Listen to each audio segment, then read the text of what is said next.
Bab 566. Edi memuntahkan seteguk darah ke jubah bulu berwarna putih itu. Setelah 3 pukulan berturut-turut, jubah bulu itu basah dengan darah di mana-mana. Sementara itu, Edi tampak sekarat. Mandra kembali menghampiri Wira, lalu menyerahkan jubah bulu itu seraya berkata, "Kak, kalau Dirja mengirim seseorang ke sini, tutupi dirimu dengan jubah ini dan pura-puralah tidur. Begitu melihat banyaknya darah di jubah ini, siapapun akan mengira kamu dipukuli hingga hampir mati." "Hebat juga kamu," ujar Wira. Saat matahari terbenam, 1000 pasukan komando daerah tiba ke Dusun Pranowo, dengan Satria sebagai pemimpin di barisan terakhir. Ada sekelompok prajurit yang masing-masing memegang perisai berdiri di depannya. Satria mengatur formasi ini untuk melindungi diri dari serangan misil 3 busur buatan Wira. Saat sang jenderal bersikap pengecut begini, para prajurit di depan juga gemetar ketakutan. Satria yang mengenakan baju zirah saja merasa ngeri, bagaimana mungkin para prajurit yang hanya berbalut pelindung berbahan kulit tidak takut. Sesampainya di luar Dusun Pranowo, Satria menatap ke arah dusun cukup lama, lalu bertanya, "Kamu yakin nggak ada orang luar yang keluar masuk Dusun Pranowo dalam beberapa hari terakhir?" Beberapa hari ini, Satria telah mengirim orang untuk memantau kondisi Dusun Pranowo karena khawatir anak buah Wira akan melarikan diri. Ketua tim di sebelahnya menjawab dengan tegas, "Nggak ada. Dalam 5 hari terakhir, kami terus memantau di sini. Sama sekali nggak ada orang luar yang memasuki Dusun Pranowo. Orang-orang itu juga masih di sini." Satria berkata dengan nada muram, "Baiklah. Bagi pasukan jadi 10 tim. 2 tim akan berjaga di sini bersamaku. 8 tim sisanya akan menyerbu Dusun Pranowo dari segala arah untuk menangkap pemberontak dari Dusun Darmadi. Siapapun yang berani melawan harus dibunuh tanpa ampun. Walau apapun yang terjadi, 800 pasukan komando daerah bersenjata lengkap pasti berhasil mengalahkan 100 penduduk dusun yang hanya membawa pedang panjang." 8 tim segera memasuki dusun dari 4 arah. Satria memandang Dusun Pranowo dan merasa percaya diri bahwa dirinya berkesempatan menang melawan antek-antek Wira. Duar. Tak lama kemudian, terdengar ledakan dari Dusun Pranowo, segera setelahnya, jeritan kesakitan memenuhi udara. Mendengar jeritan memilukan itu, Satria sontak gelisah. Dia segera memberi perintah. "Cepat lihat apa yang terjadi di sana." Seorang prajurit bergegas memasuki dusun, lalu segera kembali dan melapor, "Jenderal, ada banyak lubang jebakan dan perangkap hewan di seluruh desa. Selain itu, ada juga penduduk desa yang melempar petasan. Saudara-saudara kita lari ketakutan, banyak yang jatuh ke dalam lubang jebakan dan menginjak perangkap hewan. Sudah ada puluhan orang terluka dan sekarang tidak ada yang berani maju lagi karena takut ada lubang jebakan lain di sana." Satria berseru marah. "Lubang jebakan, perangkap hewan, dan petasan. Berani sekali orang-orang ini menghalangi kita. Ayo jalan, aku mau lihat sendiri situasinya. Tidak ada rakyat yang boleh menghalangi pejabat saat pejabat ingin menangkap seseorang. Jika melawan, itu adalah pemberontakan. Orang-orang dusun ini terlalu nekat." Satria dan 2 tim pasukan yang membawa perisai di depan memasuki desa. Melihat anak buahnya yang ragu-ragu, dia langsung membentak, "Dasar pengecut, segera periksa rumah di sebelah kalian, lihat apakah ada penduduk Dusun Pranowo di sana. Tangkap mereka dan suruh mereka memimpin jalan." Beberapa prajurit menggelengkan kepala. Mereka sudah menggunakan metode ini sebelumnya, tetapi tidak ada hasilnya. Tidak ada orang di rumah sekitar. Satria berkata dengan alis berkerut. "Prajurit yang membawa tombak, maju ke depan. Cek tanah di depan kalian dengan ujung tombak, lalu majulah selangkah demi selangkah. Jangan lari biarpun ada petasan. Petasan nggak bisa membunuh siapapun. Siapapun yang nggak berani maju akan ditindak dengan hukum militer." Sekelompok prajurit itu terpaksa melaksanakan perintah. Tak lama kemudian, banyak lubang jebakan dan perangkap hewan yang dihancurkan dengan ujung tombak mereka. Pasukan komando daerah perlahan tapi pasti mendekati rumah Patli. Mendadak, ekspresi Satria yang berdiri paling belakang berubah drastis. 50 orang tiba-tiba muncul dari rumah kosong di kedua sisi. Masing-masing membawa perisai di tangan kiri dan pedang treksa di tangan kanan mereka. Sorot mata dingin mereka bahkan membuat sang jenderal gugup ketakutan. "Dasar bajingan, kamu pikir siapa dirimu? Beraninya kamu memfitnah Tuan Wahyudi." Rudi, Fandi, dan sekelompok veteran pasukan zirah hitam yang baru tiba tadi malam langsung menerjang Satria dengan niat membunuh. Bab 567. Satria berteriak histeris, "Tahan mereka!" 200 pasukan komando daerah segera menyerang pasukan zirah hitam dengan berani. Namun, mereka segera menyadari betapa kuatnya pihak lawan dalam sekejap. Pasukan zirah hitam bagaikan baja yang tak tergoyahkan. Mereka dapat menaklukkan pasukan komando daerah dengan mudahnya. Satria yang pangkatnya telah diturunkan menjadi jenderal pendamping, mencoba untuk berbalik dan melarikan diri, tetapi punggungnya malah ditendang oleh sosok yang kekar. Begitu dia bangkit, sebilah pedang treksa telah menahan lehernya. Satria pun tanpa sadar bertanya, "Siapa sebenarnya kalian?" Orang-orang ini memiliki pengalaman bertarung yang kaya. Di hadapan mereka, pasukan komando daerah sama sekali tak mampu memberikan perlawanan. "Aku adalah pengawal pribadi ke-6 Panglima Dirga. Aku adalah pengawal pribadi ke-18 Panglima Dirga. Aku adalah pengawal pribadi ke-38 Panglima Dirga. Satu persatu dari pasukan Zirah Hitam menyebutkan identitas mereka. Mendengar jawaban mereka, Satria sontak merinding dan merasakan hawa dingin di punggungnya. Kemudian, dia menenangkan diri sembari berkata, pasukan Zirah Hitam, apa yang kalian inginkan? Aku adalah pejabat resmi istana. Apa kalian berniat untuk membunuh pejabat dan memberontak? Ah! Plak, plak, plak. Rudy menamparkan wajah Satria bola-balik, lalu mengancam. Pejabat sialan, jujur saja kalau sesuatu terjadi pada Tuan Wira, aku benar-benar akan memberontak. Fandi, David, dan kelompok pasukan Zirah Hitam juga menatap Satria dengan dingin. Di masa lalu, ketika Panglima Dirga mengalahkan musuh dan meraih prestasi besar untuk istana, dia malah berakhir difitnah dan dibunuh. Sekarang, Wira baru saja menumpaskan bangsa Agrel. Bukan hanya istana yang menolak mengakui kontribusinya, tetapi para pejabat ini juga mencoba untuk mencelakainya. Fandi dan yang lainnya benar-benar murka. Amarah yang sebelumnya mereka tekan, kini terus-menerus membeludak. Jika bukan karena instruksi Wira, mereka pasti sudah menyusup ke kota pusat pemerintahan Lokana dan membunuh Dirja si pejabat sialan itu. Kemudian, mereka akan menyelamatkan Wira, lalu menemukan gunung terpencil untuk hidup dengan bebas, tanpa campur tangan istana lagi. Saat pandangan Satria bertemu dengan mereka, masing-masing orang itu memancarkan niat membunuh yang dingin. Seluruh sosok Satria langsung gemetar dan terkulai lemas di tanah. Terlepas dari apakah orang-orang ini berniat untuk memberontak atau tidak, riwayatnya benar-benar akan tamat kali ini. Di sebuah tambang batu di Kabupaten Araf, sekelompok tukang batu menggali sebuah batu besar dan menemukan lubang di bawahnya. Ada sesuatu di sini. Para tukang batu melihat ke bawah dan menemukan sebuah patung manusia yang berbaring di dasar lubang. Ukuran dari patung manusia itu sekitar 30 cm, dengan warna kuning yang kehijau-hijauan, dengan tanda-tanda kerusakan oleh usia. Patung ini sepertinya adalah barang antik. Emas, aku yang melihatnya dulu. Sialan, aku yang melihatnya dulu. Jangan berebut denganku. Siapapun yang berani merebutnya, akan kuberi pelajaran. Siapa cepat, dia dapat. Para tukang batu bergerombol di sekitar lubang. Mereka mulai bertengkar dan saling memaki. Apabila bisa mendapatkan bongkahan emas sebesar ini, keluarga mereka pasti akan bisa hidup makmur selama beberapa generasi. Semua orang saling berebut dan berkelahi, tetapi tidak ada yang berhasil menyentuh patung manusia berwarna kuning kehijau-hijauan itu. Bahkan, kini sudah ada yang berdarah, tetapi perkelahian masih terus berlanjut. Tidak ada satupun dari mereka yang bersedia mengalah.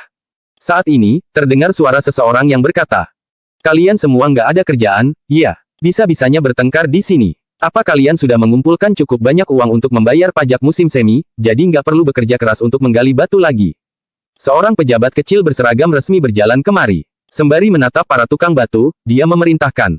Minggir semuanya. Sekelompok tukang batu itu tidak ingin bergerak. Mereka tahu bahwa pejabat itu mencoba untuk mengusir mereka demi merampas emas itu untuk dirinya sendiri.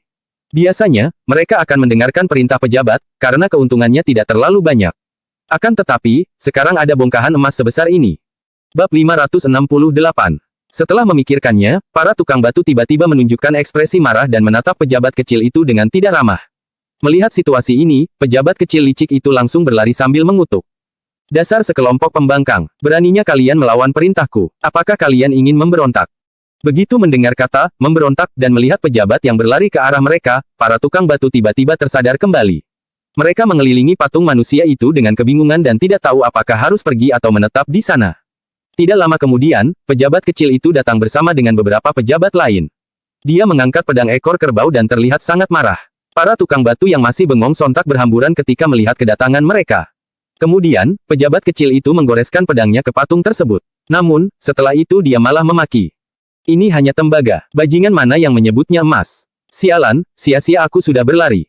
Tembaga juga memiliki nilai, tetapi tidak ada apa-apanya jika dibandingkan dengan emas. Kemudian, para pengawal memeriksa patung itu dengan teliti. Setelah memastikan bahwa itu benar-benar tembaga, mereka terlihat agak kecewa. Patung tembaga ini terlihat aneh. Kenapa hanya ada satu mata? Ada tulisan di belakang patung tembaga ini. Apa tulisannya? Sialan, aku nggak sekolah, jadi bagaimana mungkin bisa membacanya? Aku hanya bisa membaca beberapa kata, ini adalah, tembaga, ini, satu, ini sepertinya adalah, jatuh, ini, bangkit, ini adalah, pemberontakan. Kita hanya mengenali beberapa karakter, tapi nggak tahu apa artinya. Lebih baik kita jual saja, lumayan bisa menjadi uang. Itu cukup untuk kita minum beberapa kali. Tunggu, patung tembaga ini hanya memiliki satu mata. Apa kalian nggak teringat akan sesuatu? Apa? Patung tembaga bermata satu muncul, pemberontakan terjadi. Susunan dari kata-kata itu sesuai. Tampaknya ramalan pemberontakan memang benar adanya. Patung tembaga ini nggak boleh dijual, harus dikembalikan ke pengadilan daerah dan diserahkan kepada pemimpin kabupaten. Kalau nggak, kita bisa dihukum mati. Sejumlah pegawai yang awalnya bersemangat, kini terlihat pucat karena ketakutan. Mereka bergegas kembali dengan membawa patung tembaga itu. Begitu patung tembaga muncul, akan ada orang yang memberontak. Bagaimana kita bisa menjalani hidup? Para tukang batu yang juga pernah mendengar ramalan itu tampak mengeluh. Sejumlah pegawai membawa patung tembaga ke pengadilan daerah. Saat Patih melihat patung tembaga tersebut, dia berkata dengan ekspresi heran. Begitu banyak karat tembaga dan tanda-tanda kerusakan karena usia. Patung tembaga ini setidaknya dibuat 300 tahun yang lalu.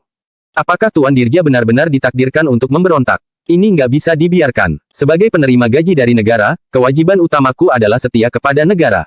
Aku harus melaporkan hal ini kepada istana. Ucap Patih tersebut.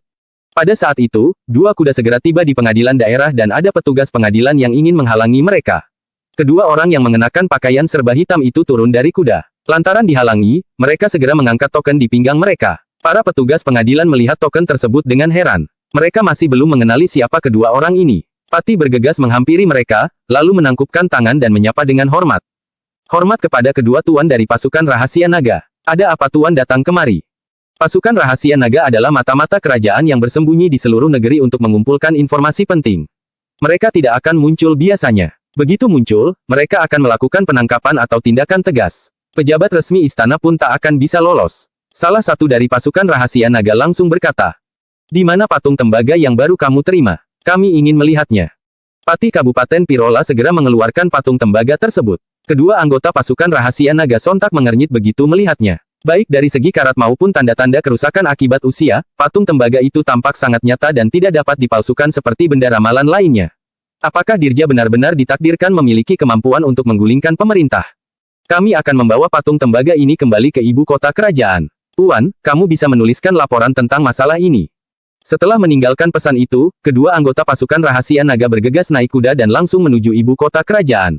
5 hari kemudian, di ibu kota kerajaan Nuala, di ruang kerja istana, kini terdapat 3 patung tembaga di atas meja.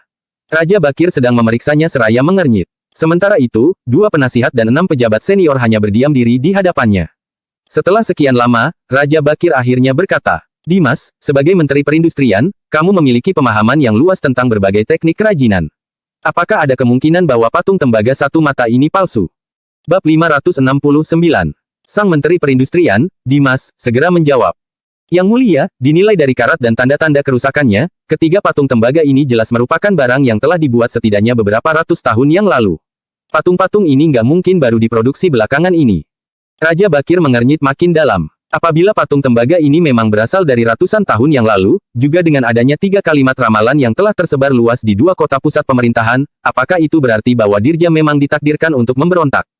Sebagai kepala negara, Raja Bakir tidak takut dengan pemberontakan. Bagaimanapun, pemberontakan selalu terjadi setiap tahunnya dan tidak pernah menjadi ancaman baginya.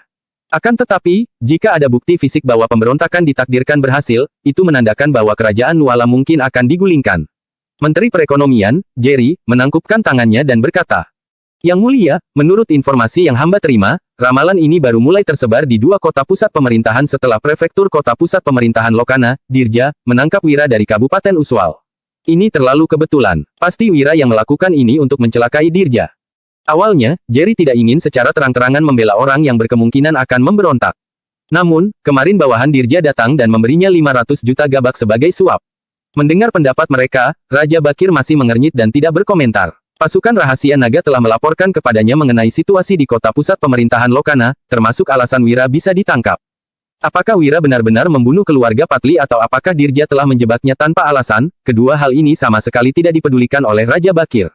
Dia hanya memedulikan tentang takdir Dirja. Apakah orang itu benar-benar ditakdirkan untuk memberontak? Sang penasihat kiri, Kemal, memberikan tatapan tajam kepada Jerry. Sementara itu, Tirta, sang Menteri Ritus, yang juga tidak setuju dengan pendapat Jerry pun berjalan keluar. Tirta menangkupkan tangannya seraya berkata, "Menteri Jerry, Tuan Wahyudi sudah ditahan di penjara.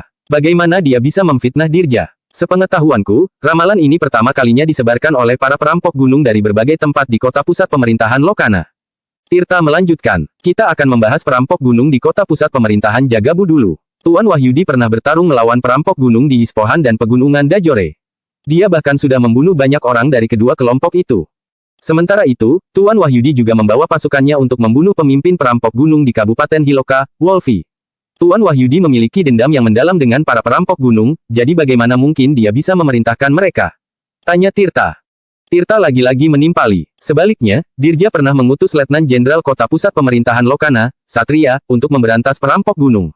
Tapi, dia nggak bisa melakukan apapun terhadap Wolfie. Setelah Tuan Wahyudi berhasil mengalahkan Wolfie, Dirja langsung mencari alasan untuk menangkapnya.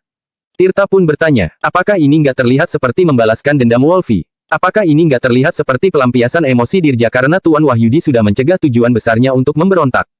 Menteri Jerry, ini menyangkut masa depan kerajaan Nuala. Dengan adanya bukti-bukti dari ramalan ratusan tahun yang lalu, kenapa kamu masih memilih untuk membela Dirja? Apa yang sebenarnya kamu rencanakan? Tanya Tirta. Plop, dalam sekejap, wajah Jerry memucat dan dia langsung berlutut di lantai. Kemudian, dia segera berkata, Yang mulia, hamba telah berjuang sepenuh hati untuk kerajaan Nuala. Hamba sama sekali tidak memiliki niat jahat.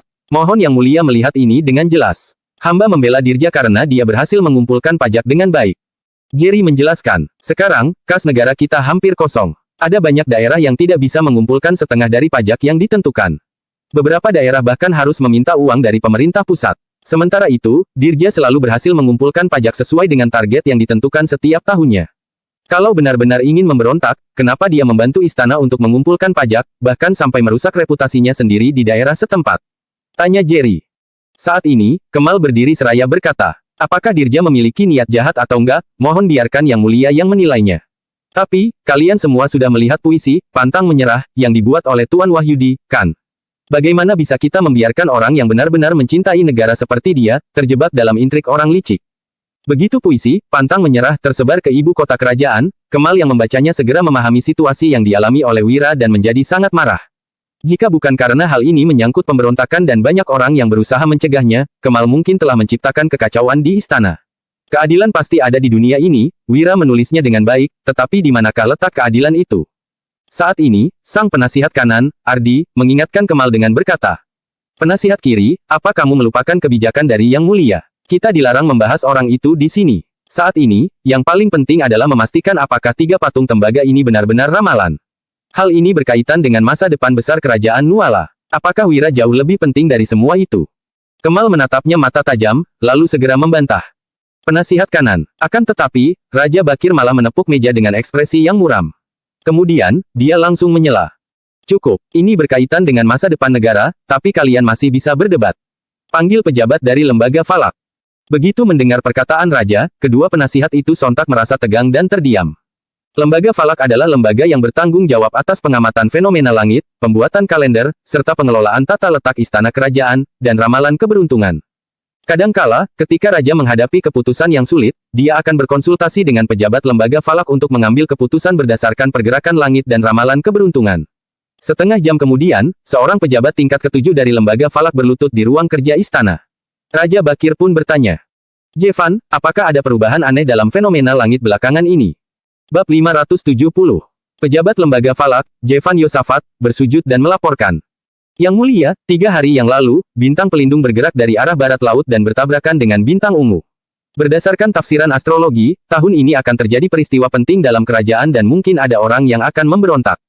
Suasana di ruang kerja istana langsung menjadi tegang. Jerry berkeringat dingin dan tidak berani lagi membela Dirja. Sebelumnya ada bukti dari masa lalu berupa patung tembaga dan kini ada fenomena langit aneh, di mana bintang pelindung menabrak bintang ungu. Apakah Dirja benar-benar akan memberontak? Kemal, Suhendra, dan Tirta saling memandang dengan kaget. Sejujurnya, ketika Wira ditangkap, lalu ramalan beserta benda-benda ramalan ini muncul, mereka semua memiliki keraguan. Mereka menduga bahwa ini adalah rencana Wira untuk melawan balik Dirja yang mencelakainya. Akan tetapi, setelah membaca puisi, Pantang Menyerah, mereka lagi-lagi goyah.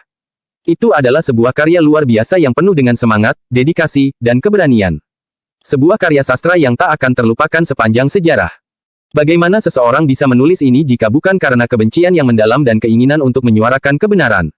Kini, seiring dengan 3 patung tembaga yang telah teridentifikasi sebagai artefak kuno dari beberapa ratus tahun lalu, serta didukung oleh fenomena langit, semua keraguan mereka sepenuhnya sirna. Dalam sekejap, ke-8 pejabat utama itu menatap ke arah Raja Bakir dan menunggu keputusan beliau. Meskipun mereka adalah anggota kabinet, mereka tidak berani terlalu banyak ikut campur dalam masalah yang melibatkan takdir dan kedaulatan. Raja Bakir merenung sejenak sebelum akhirnya mengucapkan, Sampaikan perintahku. Seiring terdengarnya suara keras, gelas teh porselen berkualitas tinggi terjatuh ke lantai. Dirja berbalik dan memaki, dasar sampah. Kamu sudah membawa semua pasukan kota pusat pemerintahan, tapi bisa-bisanya masih gagal menyelamatkan Jenderal Satria. Dalam beberapa hari terakhir, emosi Dirja membeludak. Para pembangkang itu beraninya menangkap Satria yang diutusnya ke sana dan memulangkan lebih dari 1.000 prajuritnya. Dirja telah mengutus Jenderal Batalion Kota Pusat Pemerintahan beserta pasukannya ke sana, tetapi tidak ada satupun dari mereka yang mampu menerobos ke Dusun Pranowo. Bukan hanya tidak bisa menghilangkan jejak kriminalitas, kini orang kepercayaannya, Satria, bahkan telah ditangkap. Entah apa yang akan dikatakan Satria di sana. Jenderal Batalion Kota Pusat Pemerintahan Lokana, Jonas Lukito, berkata dengan ekspresi muram. Tuan, Jenderal Satria adalah seorang letnan jenderal. Dia yang memimpin 1.000 pasukan komando daerah bersenjata lengkap saja nggak mampu menaklukkan Dusun Pranowo. Aku hanya seorang jenderal batalion dan pasukanku nggak memiliki perlengkapan yang baik. Bagaimana mungkin kami bisa menaklukkan Dusun Pranowo? Bagaimana kalau kita meminta bantuan dari istana dan mendapatkan bantuan pasukan dari kota provinsi? Tanya Jonas. Demi menaklukkan Dusun Pranowo, Satria telah membawa semua perlengkapan terbaik. Alhasil, begitu dia ditangkap, prajurit yang lain tidak berani melakukan apa-apa dan langsung menyerah. Apabila membawa pasukan ke sana lagi, mereka hanya memiliki senjata yang berkualitas rendah, bahkan zirah pun hanya tersisa sedikit. Mereka sama sekali tidak mampu melawan Dusun Pranowo. Dirja menjawab dengan kesal, mendapatkan bantuan pasukan dari kota provinsi. Kita hanya akan menyerang sebuah dusun kecil, tapi kamu malah menyuruhku untuk meminta bantuan dari istana. Apa kamu nggak mempertimbangkan harga diriku? Jangankan mendapatkan bantuan pasukan, kini gubernur kota provinsi bahkan sudah tidak sepenuhnya percaya pada Dirja lagi. Beberapa hari yang lalu, gubernur kota provinsi mengirim surat yang memberikan peringatan secara samar-samar. Dia berharap bahwa Dirja tidak memiliki ambisi lain. Saat masih mencoba memahami makna surat tersebut, Dirja malah menerima kabar yang sangat buruk. Entah cara apa yang digunakan oleh Wira, bisa-bisanya dia menyebarluaskan ketiga ramalan itu di kota pusat pemerintahan Roino dan kota provinsi. Saat ini, gubernur bahkan mengira bahwa Dirja akan melakukan pemberontakan. Dirja sangat ketakutan sehingga segera mengutus seseorang ke istana untuk menyogok dengan uang 500 juta gabak. Jika tidak, setelah ramalan ini menyebar makin luas, raja pasti tidak akan melepaskannya. Pasukan kota pusat pemerintahan gagal menyerang Dusun Pranowo, tetapi mereka juga tidak bisa mendapatkan bantuan pasukan dari kota provinsi. Jonas yang kebingungan pun bertanya seraya mengernyit. Tuan, kalau begitu beritahu saja apa yang harus dilakukan. Kami akan menuruti perintahmu. Sorot mata Dirja menjadi serius. Setelah berpikir sejenak, dia pun berkata, petugas, persiapkan sidang besok dan lakukan interogasi terhadap Wira. Saat ini, sekitar 7 atau 8 hari telah berlalu, tetapi uang 5 miliar gabak yang dijanjikan Wira masih belum sampai juga. Pemuda itu cukup keras kepala. Setelah dipukuli hingga berlumuran darah di penjara, Wira tetap bungkam, tanpa mengeluh sedikit pun. Akan tetapi, bawahan Wira tidak memiliki hati nurani. Mereka terus menyebarkan ramalan ini ke kota provinsi, bahkan membuat 3 benda ramalan. Sekarang, mereka juga menangkap orang kepercayaan Dirja, Satria. Dia sama sekali tidak tahu apa yang mereka rencanakan. Itu sebabnya, dia membuat keputusan untuk menyelesaikan masalah ini dengan tindakan tegas dan menghukum Wira. Bab 571. Dengan begitu, Dirja bisa mengancam bawahan Wira untuk menyerah. Selain itu, dia bisa mendesak mereka untuk mengeluarkan uang agar bisa menyelamatkan Wira. Keesokan harinya di aula utama Balai Prefektur, Dirja memakai seragam pejabat berwarna merah duduk di bawah plakat Adil dan Mulia. Di kedua sisinya ada 2 baris petugas pengadilan yang memegang tongkat kayu. Setelah mengetuk palu, Dirja berseru dengan ekspresi dingin. Bawa Wira masuk. Petugas pengadilan menyahut secara serempak. Siap. Kemudian, 2 petugas pengadilan membawa Wira masuk ke aula utama Balai Prefektur. Saat ini, penampilan Wira sangat berantakan dan bajunya dipenuhi bercak darah. Selain tatapannya yang masih fokus, kondisi tubuh Wira sangat parah. Wira dan Dirja saling berpandangan. Tatapan mereka penuh dengan niat membunuh. Dirja mendengus dan berkata, Wira, apa kamu tahu alasan aku memanggilmu ke sini? Tahu, ujar Wira. Dia mengangkat alisnya, lalu menguap dan melanjutkan. Kamu masih berjuang di saat-saat terakhir. Pramana sudah menyogok seluruh anggota penjara sehingga Wira sama sekali tidak terluka selama 8 hari ini. Wira juga tahu jelas keadaan di luar sana. Dusun Pranowo sudah dikendalikan oleh Danu. Sejak awal, Wira sudah membuat 3 patung tembaga bermata satu terlihat seperti barang kuno berusia ratusan tahun secara kimiawi. Kemudian, patung-patung tersebut dibawa pasukan rahasia naga ke ibu kota kerajaan. Di dalam masyarakat kerajaan yang mempercayai takdir, Wira yakin Raja Bakir pasti akan keberatan. Wira merencanakan semua ini dengan susah payah selama setengah bulan dan rencananya ini telah memasuki tahap akhir. Sudah saatnya memberi pertanggungjawaban atas kematian Patli. Kamu ini lancang sekali, ujar Dirja. Dia mengetuk palu dan menatap Wira lekat-lekat, lalu melanjutkan dengan ekspresi garang. Beraninya kamu bicara seperti itu kepadaku. Jangan pikir aku nggak berani membunuhmu. Wira selalu tampak tidak gentar ketika melihat Dirja, seolah-olah sangat meremehkan Dirja. Wira mempermainkan Dirja selama belasan hari dan belum memberi Dirja uang sepeser pun. Namun, Wira malah berani bersikap lancang seperti ini. Entah kenapa Wira begitu percaya diri. Wira mendengus dan berujar, atas dasar apa kamu membunuhku? Bukannya aku meremehkanmu. Kalaupun mau memvonisku sekarang, kamu juga nggak punya alasan yang layak. Sekelompok petugas pengadilan ketakutan. Wira dan Dirja sudah bertarung selama setengah bulan. Para petugas ini mendapatkan banyak keuntungan dari keluarga Sudarto dan mencari tahu banyak rahasia dalam masalah ini. Mereka tahu Wira adalah orang hebat yang membuat Dirja kesulitan. Sekarang, petugas-petugas ini hanya berharap pertarungan kedua orang hebat ini tidak melibatkan bawahan seperti mereka. Kemudian, Dirja mengetuk palu dan menegur dengan ekspresi muram, kamu benar-benar lancang. Sebagai rakyat biasa, kamu nggak berlutut kepadaku di pengadilan. Ini berarti kamu meremehkan aturan pemerintah. Petugas, pukul dia 10 kali.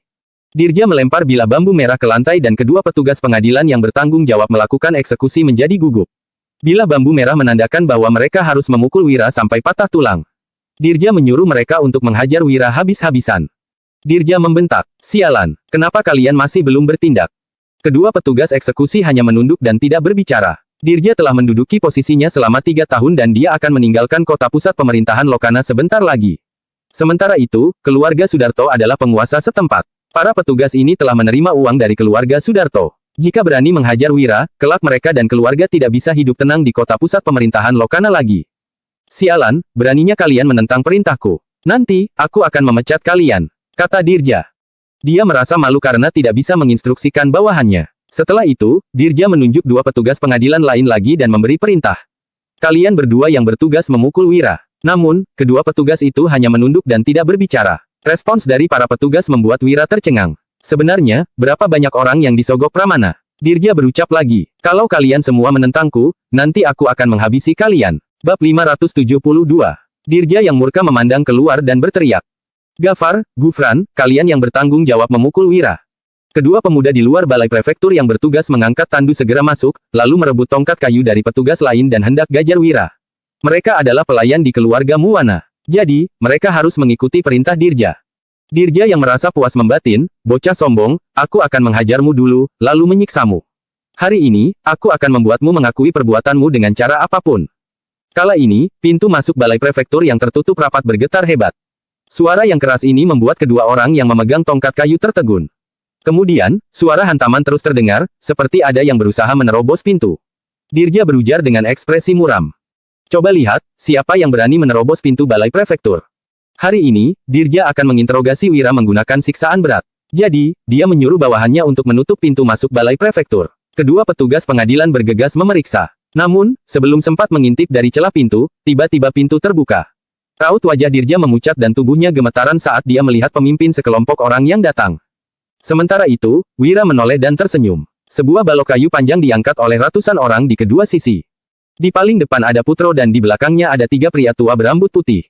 Mereka adalah Gading, Ismanto, dan Kuswanto yang Wira jumpai di kompetisi puisi naga. Di belakang, ada Gentala, Pramana, Lingga, Wiryawan yang membantu beberapa hari ini, Nohan, serta banyak lagi orang terpelajar dan sarjana lainnya. Sekarang, semua orang terpelajar ini tampak tidak bisa mengendalikan amarah mereka. Kemudian, balok kayu terjatuh ke lantai. Sekelompok orang terpelajar itu menepuk-nepuk debu di pakaian mereka dan mengikuti keempat cendekiawan masuk ke balai prefektur. Segerombolan petugas pengadilan tercengang. Di antara 300-an orang ini, ada belasan orang yang memakai seragam sarjana kerajaan, 50-an orang yang memakai seragam sarjana provinsi, 100-an orang yang memakai seragam sarjana kabupaten, dan yang lain memakai jubah panjang. Semua orang ini memandang Wira yang terluka, lalu ketika melihat senyum di wajah Wira, mereka merasa sedih sekaligus kesal.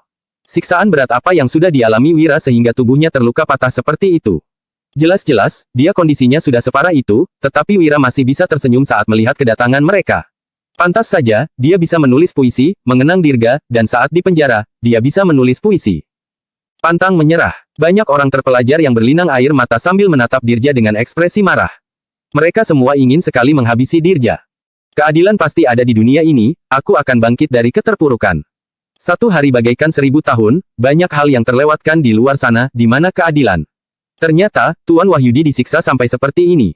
Mendedikasikan hati untuk negara, menetapkan tujuan hidup untuk rakyat, melanjutkan warisan para orang bijak terdahulu, dan membawa perdamaian ke seluruh dunia. Pemerintahan kerajaan Nuala ini nggak pantas untuk Tuan Wahyudi. Aku ingin menunggangi kuda melintasi perbatasan musuh dan memukul mundur musuh. Tuan Wahyudi memberikan kontribusi yang begitu besar kepada negara. Pemerintah malah nggak percaya dan membiarkan pejabat keji mempermalukannya. Benar-benar menyedihkan. Dirja, beraninya kamu mempermalukan Tuan Wahyudi seperti ini. Kamu akan dicaci maki seumur hidup. Dirja, sialan kamu. Pramana menyeka air matanya dan menghampiri Wira, lalu berujar. Paman Wira, kenapa lukamu begitu parah? Apa mereka mau membunuhmu? Wira tidak bisa berkata-kata. Dia sama sekali tidak terluka dan Pramana mengetahui hal ini. Namun, sekarang Pramana malah benar-benar menangis. Jangan sentuh Wira. Dia terluka begitu parah, jangan sampai kamu memperparah kondisinya.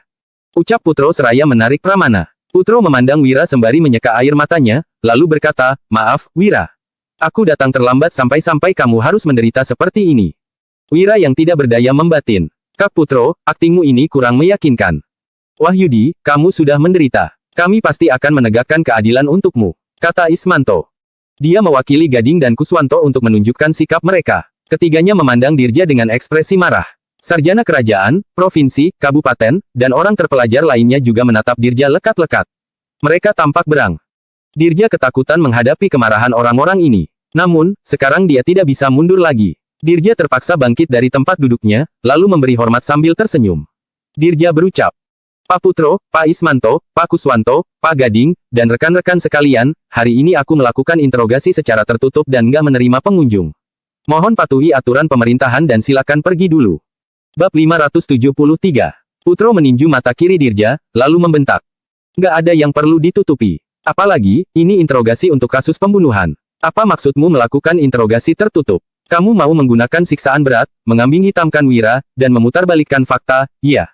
Semua orang di tempat tertegun. Tidak ada yang menyangka Putro memukul prefektur. Namun, berdasarkan sifat Putro, hal ini cukup masuk akal. Dirja yang murka berujar.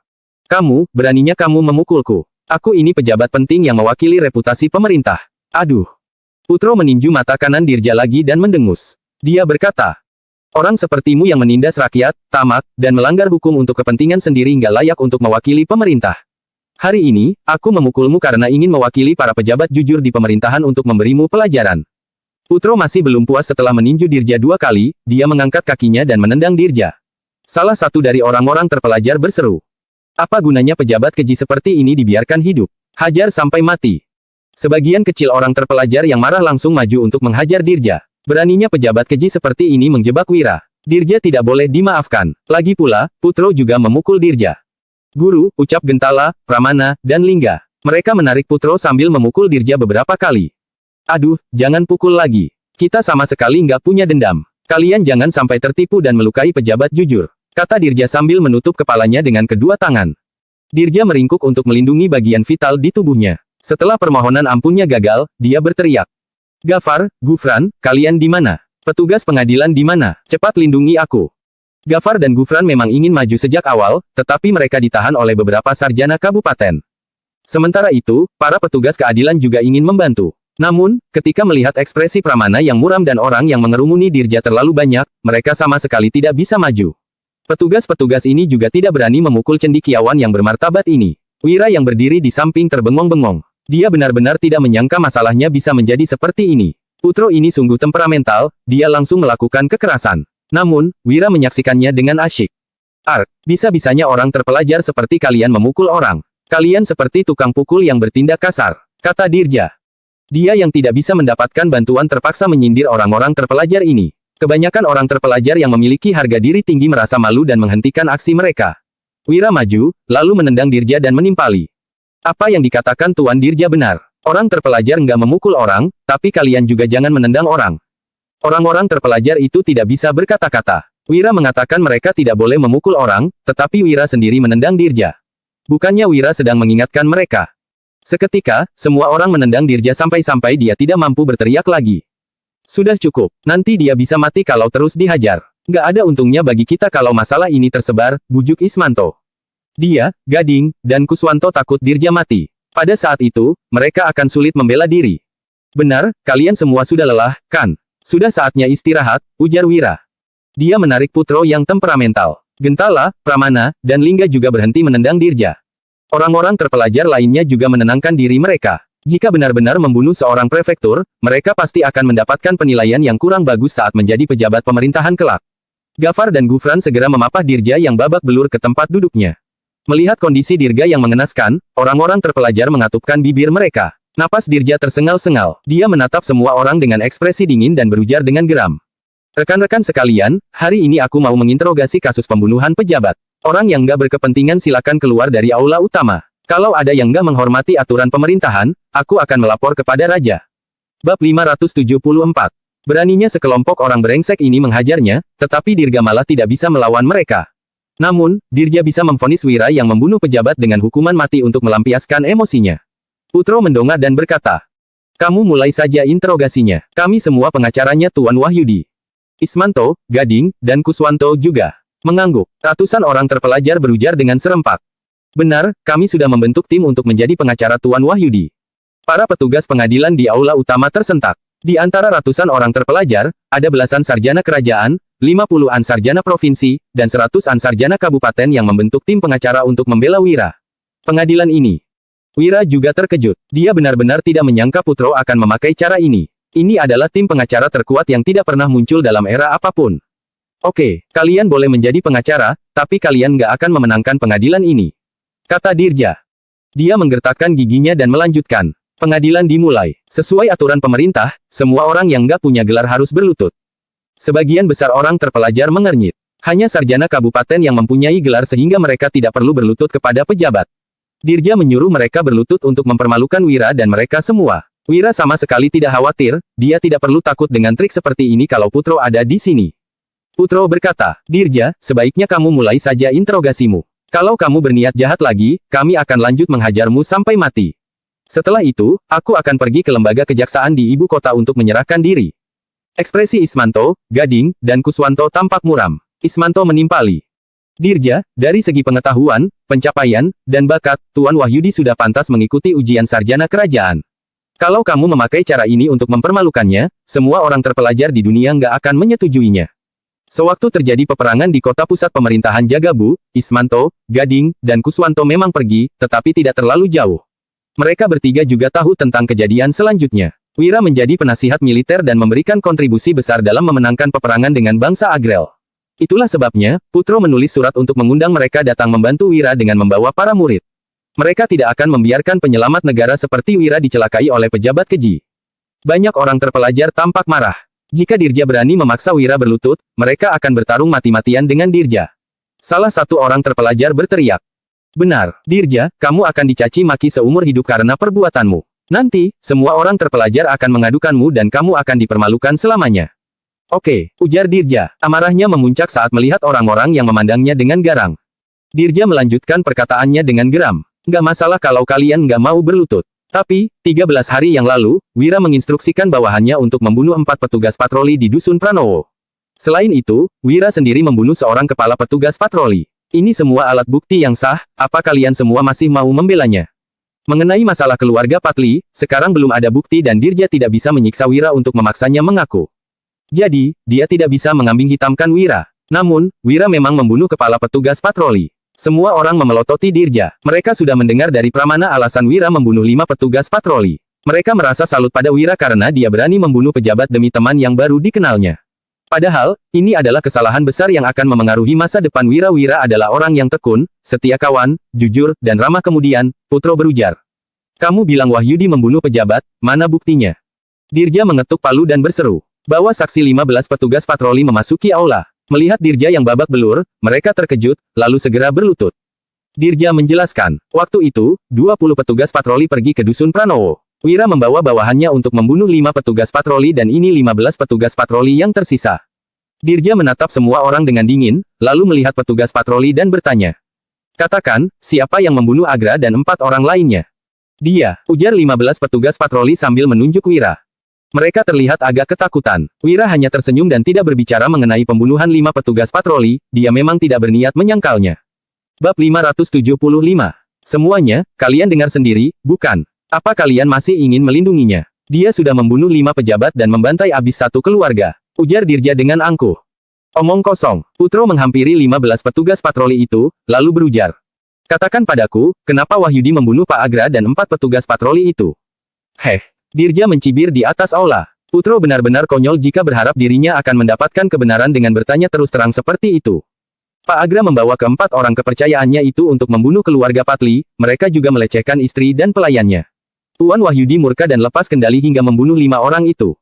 Jelas salah satu petugas patroli. Para petugas patroli lainnya mengangguk membenarkan. Ekspresi Dirja berubah drastis, dia memelototi 15 orang itu dan berseru marah. Omong kosong apa kalian? Siapa yang memerintahkan kalian untuk memfitnah Pak Agra dan yang lainnya? Siapa yang sudah menyuap kalian? Dirja benar-benar tidak menyangka bahwa ke-15 petugas patroli ini berani mengatakan yang sebenarnya. Dia telah memperingatkan, mendesak, mengiming-iming, hingga mengancam ke-15 orang itu agar mereka tutup mulut soal kejahatan Agra. Dengan begitu, Wira bisa diadili atas tuntutan membunuh pejabat. Saat itu, 15 orang ini bersujud dan menyanggupi. Tak disangka, mereka akan berkhianat sekarang. Pak Dirja, kami berbicara apa adanya. Pak Agra benar-benar keji, ujar salah satu petugas patroli. Ke-15 petugas patroli itu menundukkan kepala dan tubuh mereka gemetar ketakutan. Pramana telah memberi mereka masing-masing 10 juta gabak dan bersumpah untuk melindungi keluarga mereka. Sebagai gantinya, mereka disuruh jujur dan tidak memihak Dirja. Dengan uang 10 juta di tangan, meskipun mereka kehilangan pekerjaan sebagai petugas patroli, mereka masih bisa hidup sejahtera hingga akhir hayat. Selain itu, Dirja telah bertugas di kota pusat pemerintahan Lokana selama 3 tahun. Tidak lama lagi, dia akan segera dipindahkan. Poin terpentingnya, Dirja sama sekali tidak akan memberi mereka keuntungan. Jadi, setelah menimbang-nimbang, mereka setuju dengan tawaran Pramana. Saat Dirja tengah memaki ke-15 orang itu dengan sekujur tubuh gemetar, Putro bertanya lagi. Apa kalian tahu alasan Pak Agra dan keempat kaki tangannya pergi ke Dusun Pranowo untuk membunuh seluruh keluarga Patli dan melecehkan istrinya? Seorang petugas patroli menjawab dengan cepat. Aku pernah dengar Pak Agra memberitahu mereka kalau ini adalah perintah dari Pak Dirja, tujuannya adalah untuk memfitnah Tuan Wahyudi, lalu menyita asetnya. Semua orang di sana sontak memelototi Dirja. Saat ini, semua orang sudah tahu akar permasalahan kasus ini. Omong kosong kalian semua. Kalian pasti disuap untuk memfitnahku. Hei, seret mereka pergi dan asupkan mereka ke penjara. Perintah Dirja dengan marah. Akan tetapi, tidak ada seorang petugas pengadilan pun yang bergerak. Putro berkata dengan dingin, Dirja, kamu pikir karena istana nggak mengakui kontribusi Wahyudi, kamu bisa berbuat seenak jidatmu padanya? Kamu kira bisa mengambil asetnya sesukamu? Kamu salah. Kamu sama sekali nggak tahu seberapa besar kontribusinya bagi kerajaan Nuala. Kamu nggak akan bisa memenangkan gugatan ini. Ismanto, Gading, Kuswanto, dan beberapa sarjana kerajaan lainnya mengangguk. Wira tidak hanya mengalahkan bangsa Agrel, tetapi juga telah membuat strategi hebat yang bisa memakmurkan kerajaan Nuala selama 100 tahun. Tidak berlebihan untuk mengatakan, jika raja tidak salah paham, Wira mungkin bisa menjadi menteri dalam kabinet dengan pencapaiannya yang luar biasa itu. Kalau begitu, kita minta Pak Gubernur untuk mengadili kasus ini. Aku pastikan kalau aku akan terbukti nggak bersalah. Saat itu, nggak ada seorang pun yang memfitnahku yang bisa kabur.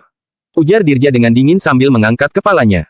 Gubernur provinsi ini juga merupakan pejabat dari faksi penasihat kanan. Dia adalah anteknya Jerry, Menteri Perekonomian dari faksi penasihat kanan. Beberapa hari yang lalu, Dirja memberikan 500 juta pada Jerry. Jika kasus ini diadili oleh gubernur, Dirja pasti menang. Ke-15 petugas patroli tadi mulai gemetar ketakutan. Sementara itu, Wira mengernyit. Kasus ini akan berlarut-larut jika dibawa ke kota provinsi. Tep, tep, tep. Mendadak, sekelompok kuda memasuki balai prefektur dengan cepat. Sekelompok pria berpakaian motif piton hitam dengan pedang yang tergantung di pinggang bergegas masuk ke aula balai prefektur dengan ekspresi garang. Bab 576. Pasukan Rahasia Naga. Melihat sekelompok orang itu, Putro dan belasan sarjana kerajaan lainnya mengernyit. Setelan ular piton bisa dikenakan oleh raja dan bangsawan. Namun, setelan warna hitam adalah warna yang khusus dikenakan pejabat kecil. Kerajaan Nuala menggabungkan makna mulia dan rendah ini untuk dijadikan seragam pasukan rahasia kerajaan. Secara naluriah, pejabat sipil kerajaan Nuala tentu saja menolak dan sangat menentang pasukan Rahasia Naga. Untungnya, pasukan Rahasia Naga tidak menonjolkan diri dan hanya muncul untuk menangani kejahatan serius. Kini, kedatangan pasukan Rahasia Naga ke kota pusat pemerintahan Lokana mengindikasikan kasus besar akan terjadi. Beberapa orang tanpa sadar memikirkan beberapa ramalan yang beredar di masyarakat akhir-akhir ini. Dirja segera berdiri dan berkata, Salam, bolehkah aku tahu maksud kedatangan kalian ke sini? Pemimpin pasukan Rahasia Naga mengangkat dekret dan berujar. Kami datang berdasarkan titah yang mulia. Dirja, prefektur kota pusat pemerintahan Lokana dan Satria, berkomplot dengan bandit dengan maksud melakukan pemberontakan. Yang Mulia memerintahkan untuk mencopot jabatan keduanya dan membawa mereka ke ibu kota untuk diadili. Jabatan prefektur untuk sementara akan digantikan oleh wakil prefektur setempat. Dekret resmi akan disampaikan dalam beberapa hari. Titah ini diturunkan bak guntur. Ada yang merasa senang, ada pula yang merasa tertekan. Wira menghela napas lega. Setelah menunggu selama setengah bulan, hari ini akhirnya tiba. Dirja memberontak. Memangnya kamu nggak pernah dengar tentang ramalan yang menyebar ke seluruh kota pusat pemerintahan Lokana akhir-akhir ini? Patung tembaga bermata satu muncul, pemberontakan terjadi. Larasati jatuh, Muwana bangkit. Medang perang Lokana, Dirja pemimpinnya. Pantas saja, ramalan ini sudah menyebar ke seluruh provinsi Donosobo. Ternyata Dirja berencana memberontak. Ramalan itu pertama kali disebar oleh para bandit gunung. Pantas saja Dirja nggak sanggup mengalahkan Wolfi dari Kabupaten Hiloka. Rupanya dia berkomplot dengan bandit untuk memberontak. Sekarang, aku mengerti alasannya mau mencelakai Tuan Wahyudi. Tuan Wahyudi adalah ahli dalam bidang militer. Selama ada Tuan Wahyudi, pemberontakan nggak akan pernah berhasil. Jadi, pemberontak ini bermaksud menyingkirkan Tuan Wahyudi duluan. Orang keji ini adalah ancaman bagi kerajaan. Dia harus dihukum. Para pelajar, sarjana kabupaten, dan sarjana provinsi yang merasa telah menguak kebenaran pun berseru marah. Namun, beberapa orang seperti Putro, Ismanto, Kuswanto, Gading, dan belasan sarjana kerajaan lainnya tanpa sadar menatap Wira dengan ekspresi rumit. Mereka juga telah mendengar tentang 3 ramalan yang beredar luas itu. Mereka mencurigai ramalan-ramalan ini sebagai upaya Wira untuk menyelamatkan dirinya sendiri setelah ditangkap. Namun, setelah pantang menyerah tercipta, mereka yang ingin menyelamatkan Wira pun tidak mengatakan apapun. Sementara itu, Wira memasang tampang bingung, seolah-olah dia tidak tahu apa-apa dan tidak berdaya. Dalam masyarakat dengan hierarki ketat ini, seseorang harus menggunakan strategi tertentu untuk menghadapi penindasan pejabat kerajaan. Pilihan pertama adalah mengumpulkan pasukan untuk memberontak. Pilihan keduanya yaitu mengandalkan orang dengan kekuatan yang lebih besar dari pejabat yang ingin dihadapi. Kekuasaan tertinggi di kerajaan Nuala berada di tangan raja. Tidak seorang pun yang diizinkan menantang kedaulatan raja. Menggulingkan Dirja hanya dengan mengandalkan beberapa ramalan adalah hal yang mustahil. Namun, dengan tambahan beberapa bukti ramalan dari ratusan tahun yang lalu, yakni patung tembaga bermata satu itu, segalanya jadi berbeda. Tidak peduli apakah Dirja sungguh-sungguh ingin memberontak atau tidak, istana tidak akan tenang dan pasti segera mengadilinya. Demi menghindari kecurigaan, Wira harus masuk penjara. Dengan begitu Yispohan, Pegunungan Dajore, dan Ngarai Naga Biru yang dari luar tampaknya menaruh dendam pada Wira bertindak, Wira tidak akan dikaitkan dengan mereka. Dirja berujar dengan peluh membasahi dahinya.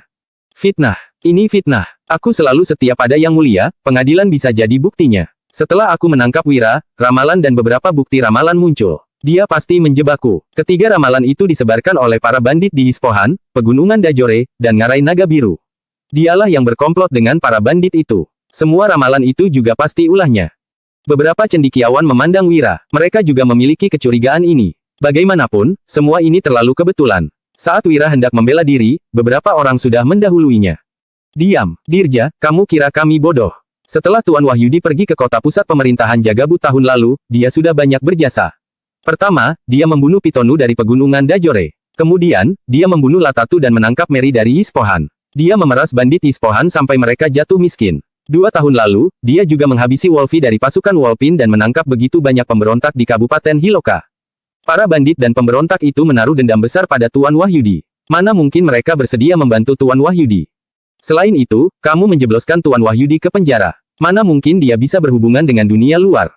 Begitu mendengar Dirja menuduh Wira memanipulasi keadaan, banyak cendekiawan langsung meledakkan amarah mereka. Sejak Wira mengalahkan bangsa Agrel, banyak jasanya yang terungkap ke publik.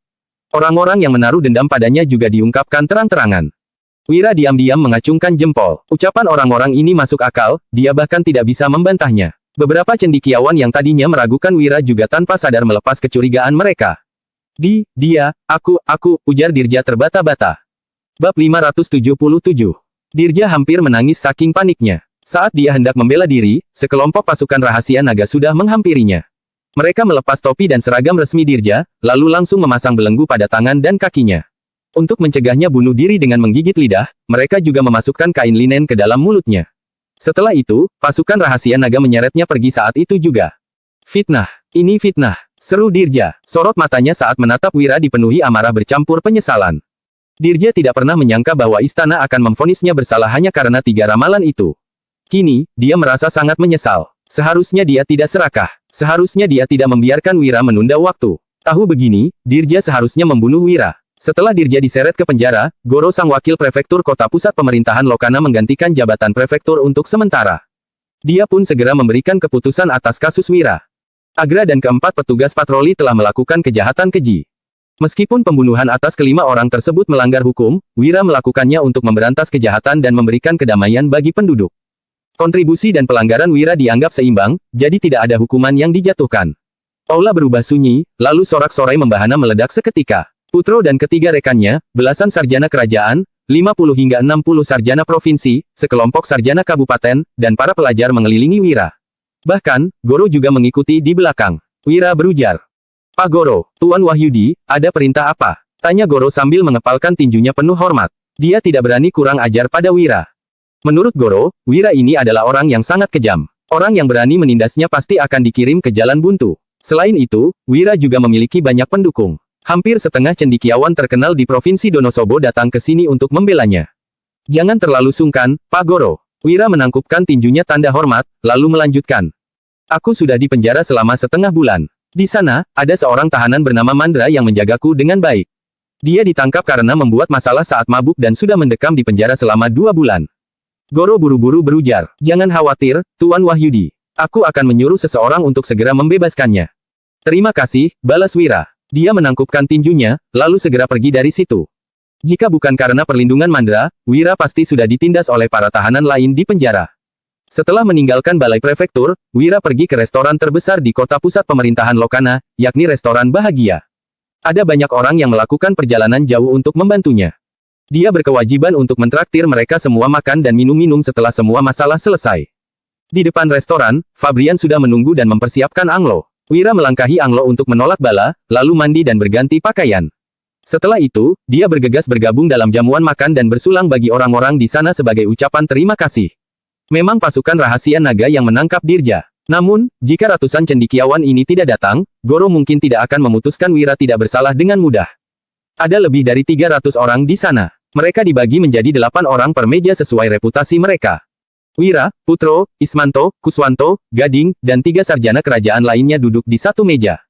Ada 8 meja untuk sarjana provinsi, 15 meja untuk sarjana kabupaten, dan 20 meja untuk pelajar. Semua orang puas dengan tatanan hierarki yang jelas ini. Meski anggur di era ini tidak mengandung kadar alkohol yang tinggi, ternyata efek memabukkannya sangat kuat. Wira bersulang dengan semua orang di tiap-tiap meja. Usai berkeliling, dia sudah merasa mabuk dan pusing. Semua cendekiawan ini saling bersulang, berlomba-lomba membacakan puisi, dan mendiskusikan situasi kerajaan saat ini. Mereka menenggak banyak sekali anggur hingga mabuk. Beberapa orang melafalkan 4 kalimat Wahyudi, beberapa yang lain membacakan Mengenang Dirga, mengantar Iqbal ke kota, dan pantang menyerah. Suasana di sana sangat meriah. Namun, Putro yang biasanya senang minum-minum justru tidak menyentuh anggur di perjamuan ini. Dia mendadak berdiri dan berseru. Semuanya, istana nggak mengizinkan Wahyudi mengikuti ujian dan menolak mengakui kontribusinya. Tapi, kalian tetap datang untuk membantunya. Ini menunjukkan kalau kalian semua adalah orang-orang yang adil. Banyak cendekiawan yang diam-diam merasa malu, mereka mendukung Wira yang ditolak istana karena menganggap ini akan memberikan mereka ketenaran. Kebanyakan dari mereka adalah murid dari Ismanto, Kuswanto, dan Gading. Setelah mengetahui hubungan mereka bertiga dengan Putro, mereka mana berani tidak datang. Selain itu, pantang menyerah, yang ditulis Wira juga menjadi salah satu alasan yang mendorong mereka datang. Wira sedikit terkejut, dia tidak tahu apa yang salah dengan Putro hari ini. Biasanya, Putro senang sekali minum, tetapi sekarang dia sama sekali tidak menyentuh anggurnya.